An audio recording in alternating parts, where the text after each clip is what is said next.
আল্লাহ এতদিন আপনার হুকুম পালন করি নাই, আল্লাহ শয়তানের ওয়াসওয়াসায় পড়ে করছি গো, আপনি মাফ করে দেন। চোখের পানিগুলো ছেড়ে দিয়া যদি আল্লাহর দরবারে আপনি দরখাস্ত করেন, আমার আল্লাহ বলেন বান্দারে যৌবনকালে যদি একবার ডাক দেস, আমি ৭০ বার বান্দা তোর ডাকে জবাব দিই।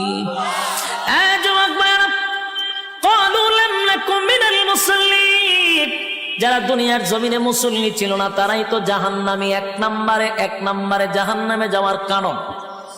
আল্লাহর নবী বলেন উম্মতেরানি, হাশরের মাঠে যদি হিসাব হয়, আউয়ালু মা ইউহাসাবু বিহিল আবদু ইয়াউমাল কিয়ামাতিস সালাহ, কিয়ামতের ময়দানে সর্বপ্রথম হিসাবটা হবে নামাজের। বলুন কিসের? ১ নম্বর হিসাব হবে নামাজ। অথচ আমাদের সমাজের মানুষ নামাজটাকে বড় অবহেলা করে, নামাজ পড়ে না, হেলায় আর কেলায়। জিগাইল হুজুর আমার ফ্যান বালা না, কি হয় ফ্যান বালা, হুজুর আমার সময় নাই, আমি খুব ব্যস্ত।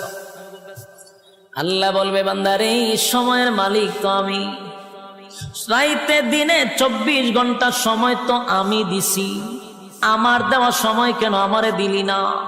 মন গড়া জিন্দিগি কেন চানাইলি? আমার দেওয়া সময় কেন আমারে দিলি না?